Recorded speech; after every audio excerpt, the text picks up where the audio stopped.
every style of music has its licks or harmonic calling cards that help define its sound. And Western swing definitely has a bunch of those. So we're going to take a look at some of those that really help bring the listener's ear into Western swing world. So the first one we're going to look at is the major 7 on the 1 chord. We'll do this in the key of G. So you can put the major 7 and color the 1 chord anywhere you want. Okay? That's a great way to add color to the chord without making it a dominant sound. Now it makes it even more dramatic when you finally do go to the dominant sound and you're leading into your 4 chord. So I'll do it if I was comping. I can get that major 7 in there. I could mix it. And I have that dominant 7 that leads into the 4. It just helps bring a lot of strength into the dominant 7 because you're not hanging on it forever.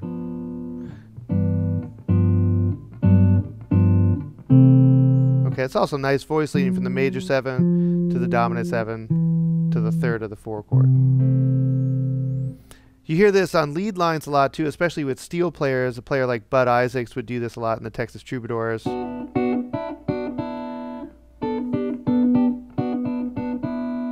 Would make melodies out of that major 7 and major 6 sound. The next one we're going to look at deals with the 4 chord.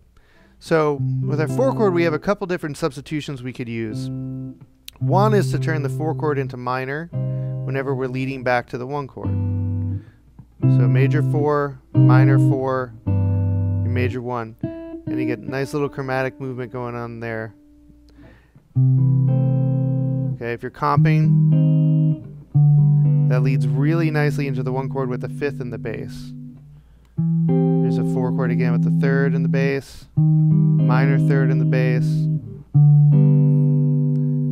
Okay, the other 4 chord substitution we could use is kind of a raised 4. And this means that we're taking up the 4, taking it up a half step and building a diminished shape. This is going to lead again nicely into that 5th of the 1 chord.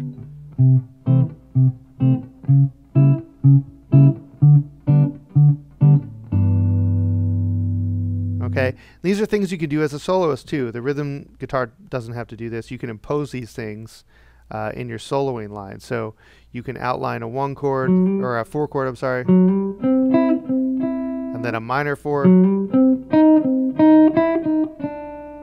resolve back on the 1, or throw in that diminish.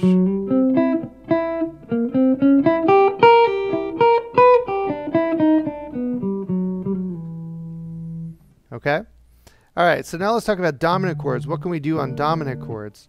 We can do augmented 7s. So on any of our dominant chords, especially if they're leading somewhere, that's always best.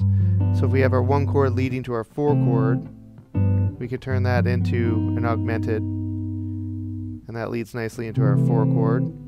The augmented 5th really leads nicely into the 3rd.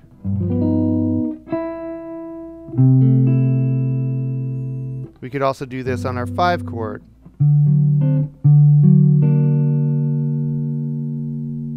Okay, there's no 7 in that one, but we could do this with our secondary dominants and cycles. So if we had a secondary dominant of the 5 chord, we could turn those into augmented.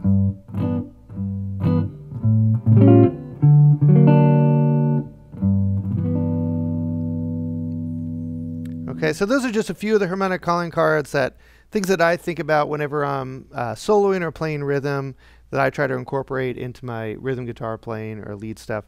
Again, just to kind of make sure I'm playing the language of Western swing right.